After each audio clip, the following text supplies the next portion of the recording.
এই সামনে নির্বাচন এবং গণভোটকে সামনে রেখে মিডিয়া, প্রশাসন এবং যারা আপনারা আম্পায়ারের দায়িত্ব থাকবেন, আপনাদের কাছ থেকে আমাদের প্রত্যাশা অনেক, পুলিশ ভাইদের কাছে প্রত্যাশা অনেক, মিডিয়ার এবং প্রশাসনের কাছে প্রত্যাশা অনেক।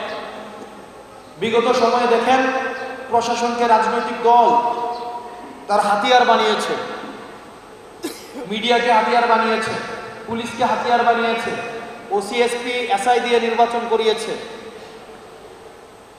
আমরা বিশ্বাস করি আপনারা বেনজিরের পরিণতি আপনাদের মনে আছে, আপনাদের ডিবি হারুনের পরিণতি আপনাদের মনে আছে। আপনারা বেনজির, ডিবি হারুনের পরিণতি ভুলে যাবেন না। আমরা চাই না এই পরবর্তী বাংলাদেশে আপনারা কেউ বেনজির এবং ডিবি হারুন হয়ে উঠুন, বিপ্লব হয়ে উঠুন। আপনারা বাংলাদেশের পক্ষে কাজ করেন, দিন শেষে জনতার যে রায় সেই রায়ই আমরা মেনে নিব, কিন্তু জনগণকে আপনারা সুষ্ঠু ভোট দেওয়ার সুযোগ করে দেন। কোনো ভয়, কোনো চাপাচাপি এই কাজগুলো আপনারা করবেন না।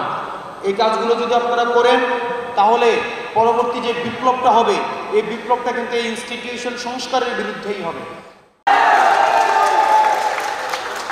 এনসিপি সংস্কারের প্রশ্নে যতগুলো অবস্থান নিয়েছে, দিন শেষে বাংলাদেশের প্রত্যেকটি রাজনৈতিক দল সেই অবস্থানে এসে দাঁড়াতে বাধ্য হয়েছে। আপনি সংখ্যা দিয়ে বিচার করার কোনো লাভ নাই।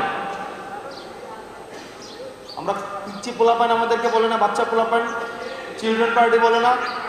চিলড্রেন পার্টি তো সিদ্ধান্ত নিয়েছে যে আমরা এই জুলাই সনদে আমরা সিগনেচার করব না। সিগনেচার করে আমরা তো গোপনে কানতেও দেখছি, আমরা দেখি নাই? গোপনে কানতে দেখি নাই? তো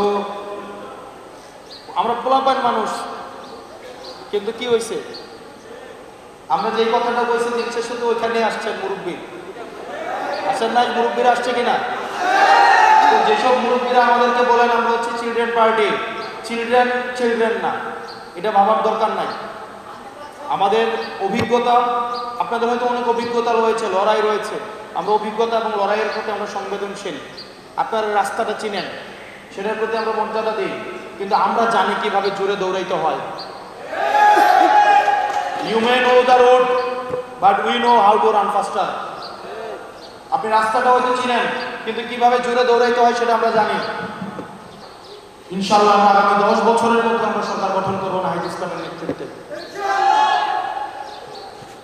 আমাদের যে সংস্কারে যারা বাধা দিয়েছে, আমাদের জুলাইয়ের বিরুদ্ধে যারা অবস্থান নিয়েছে, আমরা যে এই বাংলাদেশকে যারা সংস্কার বঞ্চিত করার ষড়যন্ত্র করেছে, আমরা সেগুলোর বিচার অবশ্যই করব। এবং জনগণ তাদেরকে প্রত্যাখ্যান করার প্রস্তুতি ইতিমধ্যেই নিয়ে রেখেছে, শুধুমাত্র ব্যালটের অপেক্ষায়। কিন্তু আমরা দেখছি এখন এই ব্যালটকে উল্টে দিতে বুলেট প্রস্তুত করে রাখা হচ্ছে। যারা ব্যালটের প্রস্তুতি না নিয়ে বুলেটের প্রস্তুতি নিচ্ছেন, মনে রাখবেন বাংলাদেশের জনগণ এমনি শান্ত, ভদ্র, বিনয়ী, অতিথিপরায়ণ, কিন্তু যখন জেগে ওঠে তখন তাকে কেউ আটকায় রাখতে পারে না। আপনারা বুলেট নিয়ে প্রস্তুত থাকুন, জনগণ আপনাকে ব্যালটের মাধ্যমে প্রত্যাখ্যান করার জন্য প্রস্তুত রয়েছে। সামনে নির্বাচনের আগে জুলাই সংস্কারের পক্ষে যে এই গণভোট, সেই গণভোট অবশ্যই অর্ডার হতে হবে এবং অর্ডার ডক্টর মোহাম্মদ ইউনূস বাস্তবায়ন করতে হবে। চুপ্পুর হাত থেকে কোনো ধরনের অর্ডার নেওয়া যাবে না। চুপ্পুর হাত থেকে কোনো ধরনের এই জুলাইয়ের সার্টিফিকেট নেওয়া যাবে না। চুপ্পুর হাত থেকে জুলাইয়ের সার্টিফিকেট নেওয়ার থেকে সবাই মিলে একসাথে বিষ খেয়ে মরে যাওয়া ভালো। তাহলে তো আমি যার সাথে জুটে যাবেন তার রাজনীতিই করতে পারি, আমি আপনার রাজনীতি কেন করব? আমরা আপনাদের যুক্তি, আপনাদের যে আবেগ, সেটার প্রতি সংবেদনশীল। সেই জন্য আমরা বলছি, আমরা কোনো চাঁদাবাজ, কোনো মাফিয়া যারা সংস্কারের বিপক্ষে অবস্থান নিয়েছে, জুলাইয়ের বিপক্ষে অবস্থান নিয়েছে, আমরা তাদের সাথে কোনো জোট করব না। কিন্তু যারা সংস্কারের পক্ষে আছে তারা যদি আমাদের সাথে জোট করতে চায়, আমরা তাদের জন্য আমরা দরজা মুক্ত রেখেছি। আমরা তাদেরকে নিয়ে আমরা বাংলাদেশ নির্মাণ করব। অনেকেই বলে আমাদের জামানত বাজেয়াপ্ত হবে, অনেকেই বলে আমাদের এজেন্ট দেওয়ার মতো লোক নাই, অনেকেই বলে আমরা 500 ভোট পাবো, 1000 ভোট পাবো। টাকা ছাড়া, মাফিয়া ছাড়া, বসুন্ধরার সাপোর্ট ছাড়া, মিডিয়ার এই চক্রান্তের মধ্যেও যদি 500 মানুষ আমাদের উপরে আস্থা রাখে, এর থেকে বড় কিছু আর কিছুই না।